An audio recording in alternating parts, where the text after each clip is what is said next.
Game of Thrones shocked us with beheadings, betrayals, and battles that seemed too brutal to be real. But here's the thing, most of the show's most horrifying moments weren't just from George R.R. Martin's twisted imagination. They were ripped straight from the pages of actual human history. In this video, I'm going to reveal the 8 most shocking real-world events that directly inspired Game of Thrones. These aren't just vague similarities, they're specific historical incidents that Martin deliberately transformed into the moments that made us gasp, cry, and sometimes throw our remotes at the TV. And trust me, once you see these connections, you'll never watch Game of Thrones the same way again. The truth behind these inspirations is often more disturbing than the fiction. But before we dive in, let me give you some context. George R.R. Martin has always been open about his love of history. He once said, "I take stuff from the Wars of the Roses and other medieval history and the 100 Years' War and the Crusades, and I mash it all together." But what he didn't tell us is just how directly some of these historical events translated to the screen. So let's break down the 8 most mind-blowing historical inspirations behind Game of Thrones. The Red Wedding and the Black Dinner. The Lannisters send their regards. Those 5 words marked one of the most traumatic moments in television history. The Red Wedding shocked viewers worldwide as Robb Stark, his pregnant wife, his mother, and most of his army were brutally slaughtered during what should have been a celebration. But this wasn't just Martin being cruel. The Red Wedding was directly inspired by 2 real Scottish events, the Black Dinner of 1440 and the Glencoe Massacre of 1692. The Black Dinner is the more obvious parallel. The 16-year-old Earl of Douglas and his younger brother were invited to dine with the 10-year-old King James II at Edinburgh Castle. During the feast, a black bull's head, the symbol of death, was placed on the table. The Douglas brothers were then dragged outside, given a mock trial, and beheaded. Sound familiar? Just like Walder Frey, the hosts violated guest right, the sacred tradition that once you've fed someone under your roof, you cannot harm them. But Martin also drew from the Glencoe Massacre, where Clan Campbell slaughtered Clan MacDonald after accepting their hospitality for 2 weeks. The Campbells had arrived claiming they needed shelter from the cold, just like the Freys claimed to shelter the Starks from the rain. What makes this even more disturbing is that in both the historical events and in Game of Thrones, the murders were politically sanctioned from above. The Scottish king approved the Black Dinner just as Tywin Lannister orchestrated the Red Wedding from the shadows. The next time you watch that scene, remember, it actually happened. Twice. The Wall and Hadrian's Wall. Night gathers, and now my watch begins. The Wall stands as one of the most iconic structures in television history. A massive 700-foot barrier of ice stretching 300 miles across the northern border of the 7 Kingdoms, manned by the Night's Watch to protect the realm from wildlings and White Walkers. Martin has openly admitted that the wall was inspired by Hadrian's Wall in northern England. Built by the Romans in 122 AD, Hadrian's Wall marked the northwest frontier of the Roman Empire, separating civilization from the barbarians to the north. But here's where it gets interesting. While Hadrian's Wall is nowhere near as massive as its fictional counterpart, standing only about 20 feet high and 73 miles long, the psychological impact was similar. For the Romans, everything north of the wall was mysterious and dangerous. The wildlings in this case were the Picts and other Celtic tribes who the Romans viewed as savage and uncivilized. Just like in Game of Thrones, the real wall wasn't just a physical barrier, but a symbol of separation between 2 worlds. And just like in the show, people would occasionally cross from one side to the other, bringing their cultures and conflicts with them. What's particularly fascinating is that Hadrian's Wall was eventually abandoned as the Roman Empire weakened, much like how the Night's Watch dwindled in numbers and effectiveness by the time of Game of Thrones. History and fiction both show us that even the mightiest barriers eventually fall. The Mad King and King Charles VI of France. Burn them all! The Mad King Aerys Targaryen's descent into paranoia and cruelty set the stage for the entire Game of Thrones saga. His obsession with wildfire, his execution of Ned Stark's father and brother, and his eventual assassination by Jaime Lannister all stem from his deteriorating mental state. This character was heavily inspired by King Charles VI of France, also known as Charles the Mad or Charles the Insane. Charles ruled France from 1380 to 1422, and his reign was marked by periods of severe mental illness that transformed him from a beloved king to a dangerous ruler. Like Aerys, Charles started his reign well but began experiencing psychotic episodes in his 20s. During these episodes, he would become violent, fail to recognize his wife and children, and even believe he was made of glass and could shatter if touched. At one point, he killed 4 of his own knights during a delusional episode. The parallels get even more specific. Charles developed an intense fear of being betrayed, just like Aerys became paranoid about traitors. Charles would go long periods without bathing or changing clothes, similar to how Aerys stopped cutting his nails and hair. And most tellingly, Charles was obsessed with fire, just like Aerys. In one infamous incident known as the Bal des Ardents, Ball of the Burning Men, Charles and 5 nobles dressed as wild men in costumes made of linen soaked in resin. When someone accidentally brought a torch too close, the costumes caught fire. Charles was saved, but 4 of the nobles burned to death, a horrifying real-world parallel to Aerys' obsession with burning his enemies alive. The Mad King's famous line, "Burn them all," takes on an even darker meaning when you realize it's rooted in actual historical tragedy. The War of the Five Kings and the Wars of the Roses. The central conflict of Game of Thrones, the War of the Five Kings, wasn't just inspired by a single historical event. It was a direct adaptation of the Wars of the Roses, a series of English civil wars fought between 1455 and 1487. Just like in Game of Thrones, the Wars of the Roses featured 2 major houses fighting for the throne: the Lancasters, Lannisters, and the Yorks, Starks. Even the names are barely changed. The parallels are striking. The war began after the death of a king with questionable heirs, Henry VI, Robert Baratheon. The Lancasters had red roses as their symbol, while the Lannisters are known for their crimson. The Yorks had white roses, while the Starks are associated with the white of winter. Cersei Lannister shares many traits with Margaret of Anjou, Henry VI's ruthless queen, who fought fiercely to put her son on the throne. Joffrey has parallels to Edward of Lancaster, who was rumored to be illegitimate.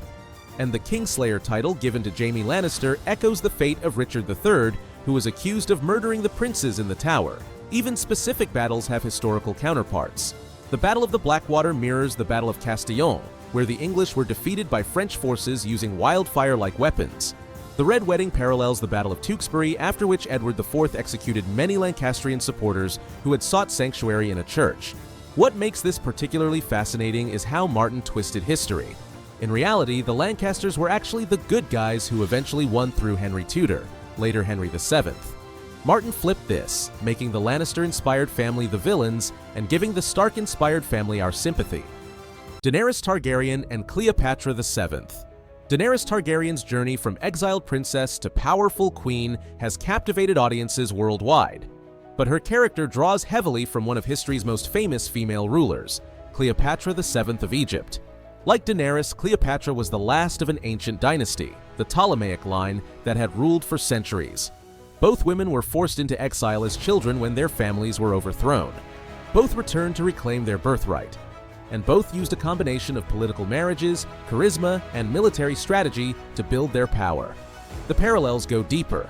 Cleopatra famously allied herself with Rome, marrying Julius Caesar and later Mark Antony, using these relationships to strengthen her position, just as Daenerys formed strategic alliances through her marriages to Khal Drogo and her planned marriage to Hizdahr zo Loraq. Both women were seen as foreign threats by the established powers. Cleopatra was Egyptian, actually Greek, ruling in a Roman world, while Daenerys was a Targaryen trying to reclaim Westeros. Both faced propaganda painting them as dangerous outsiders. Even their appearances were manipulated for political gain. Cleopatra presented herself as the incarnation of the goddess Isis, while Daenerys embraced her image as the mother of dragons and breaker of chains. But perhaps the most striking parallel is their downfall. Cleopatra's final ally, Mark Antony, was defeated by Octavian, later Augustus, leading to her suicide rather than face humiliation. Daenerys, after losing most of her allies and advisors, was killed by her lover Jon Snow after her destructive conquest of King's Landing. Both women were revolutionary figures who challenged the patriarchal systems of their worlds, only to be ultimately defeated by them. The Dothraki and the Mongol Empire. A Dothraki wedding without at least 3 deaths is considered a dull affair. The nomadic horse lords of Game of Thrones, with their braided hair, superior riding skills, and fearsome reputation, weren't just fantasy creations. They were heavily inspired by the Mongol Empire under Genghis Khan. Like the Dothraki, the Mongols were a horse-based culture organized around khalasars, hordes led by powerful khans. Both cultures excelled at mounted warfare, using speed and mobility to overwhelm larger, more conventional armies. Both were feared for their brutality, often massacring entire populations that resisted them. The parallels extend to specific cultural practices. The Dothraki's reverence for horses mirrors the Mongols' relationship with their steeds. The Mongols, like the Dothraki, believed in the importance of dying with your eyes open to face the afterlife. Even the Dothraki aversion to the sea has historical roots. The Mongols' attempted invasions of Japan were thwarted by typhoons, leading to a superstitious fear of large bodies of water. Khal Drogo himself shares many traits with Genghis Khan. Both rose from relatively humble beginnings to unite disparate tribes under their leadership. Both were undefeated in battle until brought down by seemingly minor wounds that became infected. But Martin also incorporated elements from other steppe cultures, including the Scythians, Huns, and Turks. The Dothraki's distinctive curved blades, araks, resemble the Scythian and Mongol weapons, while their practice of drinking fermented mare's milk comes directly from historical steppe cultures. What's particularly interesting is how Daenerys' arc mirrors the historical interaction between civilized societies and barbarian nomads. Just as Daenerys believed she could civilize the Dothraki while using their military might, many historical empires attempted to both change and exploit nomadic cultures, usually with mixed results. The Faith Militant and Medieval Religious Orders. The Faith Militant Reborn. The rise of the Sparrows and their military arm in Seasons 5 and 6 of Game of Thrones presented a new kind of threat to the nobility of Westeros. Led by the charismatic High Sparrow, these religious zealots enforced their strict moral code on everyone from prostitutes to queens. This storyline draws heavily from the complex relationship between church and state in medieval Europe, particularly the rise of militant religious orders and popular religious movements. The Faith Militant most closely resembles the Knights Templar, a powerful military religious order formed during the Crusades. Like the Faith Militant, the Templars began as a small group dedicated to religious ideals, but grew to wield enormous power.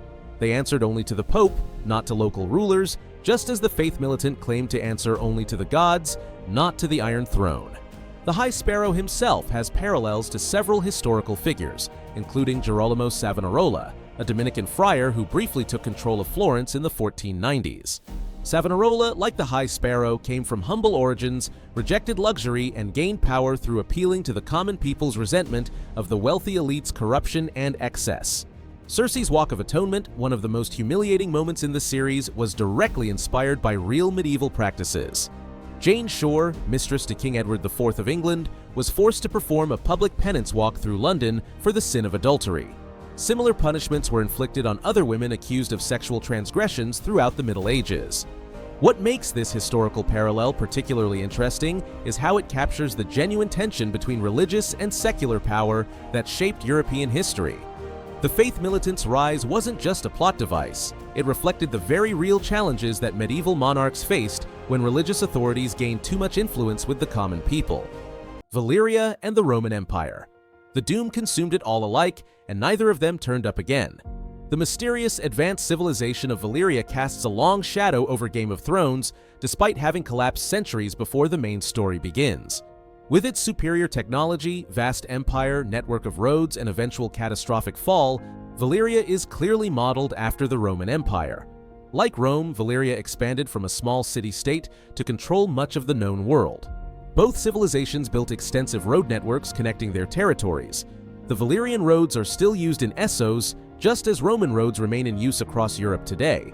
Both developed advanced engineering and architecture that couldn't be replicated after their fall. The doom of Valyria, a mysterious cataclysm involving volcanoes and the destruction of the Valyrian Peninsula, parallels the fall of Rome. While Rome wasn't destroyed in a single day like Valyria, both civilizations left behind a power vacuum that shaped the political landscape for centuries afterward. The Targaryens, as the only surviving Valyrian noble family, mirror the Byzantine Empire, the continuation of Roman civilization that survived the fall of Rome itself. Just as the Byzantines considered themselves Romans and the rightful heirs to Roman legacy, the Targaryens maintained Valyrian traditions and saw themselves as the rightful rulers because of their heritage. Even the Valyrian language parallels Latin. Both remained languages of education and high culture long after the empires that spoke them had fallen. Valyrian steel, which cannot be reproduced in the present day of Westeros, mirrors the lost Roman technique for creating concrete that was stronger than modern versions. What's particularly fascinating is how both Valyria and Rome continue to influence their worlds centuries after their collapse. The political systems, architecture, and cultural touchstones of Westeros and Essos all bear Valyrian influences, just as European civilization continues to reflect its Roman foundations. So, what does all this mean for how we understand Game of Thrones? By recognizing these historical inspirations, we can see that Martin wasn't just creating fantasy for shock value, he was holding up a mirror to our own brutal past. The political scheming, betrayals, and violence that made Game of Thrones so compelling weren't unrealistic. They were historically accurate. Humans have always been capable of Ramsay Bolton-level cruelty and Littlefinger-level manipulation. The show just stripped away the sanitized version of history we're usually taught. But there's something else worth noting. While Martin drew heavily from history, he also subverted it in important ways. In the real Wars of the Roses, the Lancaster-inspired house eventually won. In Game of Thrones, the Stark-inspired house ultimately prevails. History gave us the framework, but Martin gave us something new. In the end, understanding these historical connections doesn't diminish Game of Thrones, it enriches it. Knowing that the Red Wedding really happened makes Catelyn Stark's final moments even more tragic. Recognizing Daenerys and Cleopatra adds layers to her complex character arc. But what do you think? Were there other historical inspirations I missed? Which of these connections surprised you the most? Let me know in the comments below. If you enjoyed this breakdown, make sure to like this video and subscribe to Explainified for more deep dives into your favorite shows.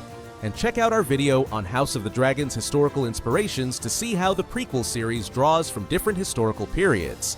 Thanks for watching, and remember, history isn't just something in dusty textbooks. It's all around us, even in our favorite fantasy worlds.